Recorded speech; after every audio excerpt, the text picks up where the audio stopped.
Presidente, señor vicepresidente, señor secretario general, congresista de la República, correligionarios todos, para mí hoy día es un honor realmente dirigir estas palabras en el día exacto que se conmemoran los 100 años del nacimiento del arquitecto Belaúnde.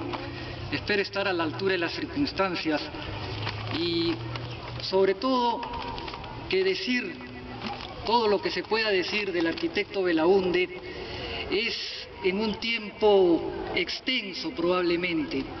Necesitaríamos varias horas para enumerar la obra realizada, el legado que dejó a la nación, su pensamiento, su honradez, su decencia política, su docencia en el trajinar y en el transcurrir de la actividad política. Trataremos de hacerlo en unos breves minutos y para ello yo creo que hay que resaltar lo que significó Belaúnde para la historia del Perú y lo que significa en el presente y lo que significará en el futuro. Para ello hablaremos muy brevemente de historia, la historia que Belaúnde conoció, la historia que Belaúnde estudió y la que no quiso repetir porque precisamente fue nefasta, fue trágica, fue dramática la historia de la República Peruana. Podemos decir, por ejemplo, que durante los 25 años de independencia, los primeros 25 años, prácticamente no hubo construcción de nación, prácticamente no hubo ni un solo proyecto de construcción de país. Hubieron luchas fratricidas entre caudillos. Ante esa historia que no nos hizo avanzar, surge Belaúnde, irrumpe en la vida política nacional y lo primero que dice es que para que se desarrolle un país, para que un país prospere, crezca, sea vigoroso, necesitamos respetar la constitucionalidad, el proceso democrático y la alternancia del poder por procesos de votaciones y elecciones. Esa era la primera visión que tenía Fernando Belaúnde. Por eso es que era un demócrata a carta cabal y un defensor pleno de las libertades. Por eso que la primera prioridad de Belaúnde fue respetar la libertad plena y la democracia plena. Ese es el primer legado que nosotros debemos tener en cuenta y hacerlo nuestro para siempre ser un partido democrático, un partido que se ponga al frente de cualquier dictadura o de cualquier intento de boicotear el proceso constitucional. Luego de ello, podemos hablar también del Belaúnde constructor, porque sabía que para desarrollar una nación hay que construir, hay que tender los puentes, hay que llevar la carretera, hay que trazar el camino y ejecutarlo, hay que llevarle a los pueblos las redes viales que necesitan para llevar sus alimentos y para sacarlos, para trasladarlos, para comerciar con otros pueblos y con el exterior. Eso es progreso. Eso es construir nación, eso es hacer futuro y eso es velar por los más pobres y necesitados. Entonces también podemos hablar del Belaúnde constructor. Podemos hablar también del Belaúnde honesto, del Belaúnde que hizo cátedra de la decencia en su transcurrir político. Podemos hablar de cómo él transcurrió por 10 años de gobierno sin llevarse ni un solo sol del erario público y por el contrario, saliendo más pobre, dejando el gobierno de lo que había entrado.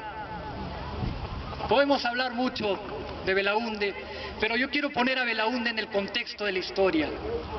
Belaúnde es un demócrata porque se dio cuenta que el Perú había transcurrido por golpes de Estado, dictaduras y que no nos habían llevado a nada.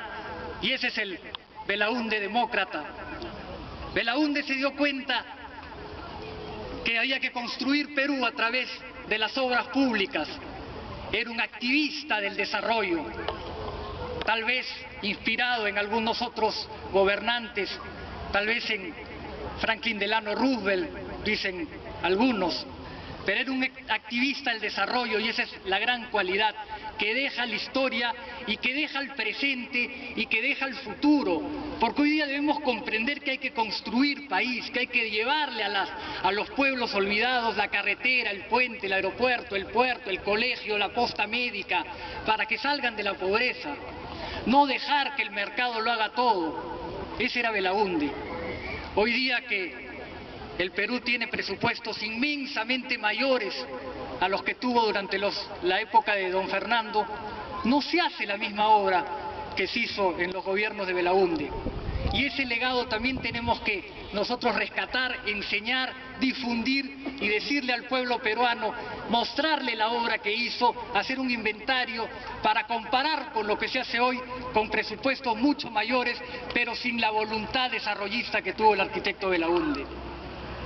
No quiero extenderme demasiado, quiero también hacer una mención al Fernando Belaúnde humano, al Fernando Belaúnde hombre, que lo pinta de cuerpo entero cuando prácticamente un año antes de su desaparición, en las postrimerías de su vida, fallece su esposa, doña Violeta Correa, su compañera en el quehacer político, pero no su compañera del cóctel o de la fiesta, sino su compañera del arenal del pueblo joven, su compañera de la construcción de bases sociales, su compañera de construcción de cocinas familiares para librar de la pobreza a los que menos tenían, su compañera de la política de entrega a los más pobres, a los ciudadanos más desvalidos.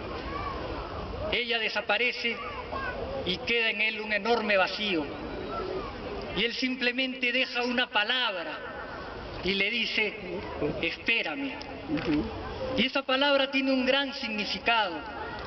El primer significado es que él ya pensaba que había cumplido su etapa en esta vida y que ya había dejado el legado suficiente, había hecho la docencia y había dejado a sus militantes para que continúen el camino. Y había trazado la ruta y había dejado el camino marcado para que nosotros lo sigamos. Era su hora de encontrarse en el más allá con su querida esposa. Pero no solo eso, sino que él se da cuenta y espera la hora final, porque sabe que ha actuado con una limpieza impecable, porque sabe que no dejó en el país daño, que no dejó en la población malas interpretaciones, no dejó daño en nadie. Y eso es muy difícil decir de un gobernante, de un líder que conduce los destinos de millones de personas y que gobierna 10 años. Él se daba cuenta que su camino fue limpio, que su honestidad fue ejemplar, que no le hizo daño a nadie, que no asesinó, que no secuestró, que no fusiló, que dejó a las familias siempre en la gracia, que construyó mucho por los peruanos, que le dio al pueblo todo lo que tuvo, todo lo que pudo y su vida entera, y que por eso podía acudir al encuentro de Dios con la tranquilidad y la serenidad necesaria, y por eso esperaba la hora del encuentro de Dios y el juicio que el Supremo nos da a cada uno y nos dará en el momento de nuestro final, y encontrarse con ella con la tranquilidad, la frente en alto, la conciencia tranquila, limpia de haber dejado los gobiernos y haber sido un ejemplo de honestidad, y sobre todo de haberle dado a los más pobres lo que tenía que dárseles,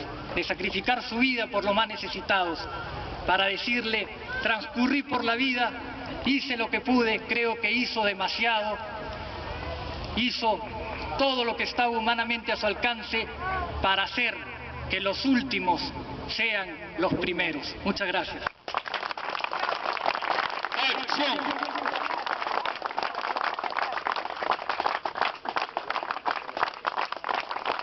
Continúa.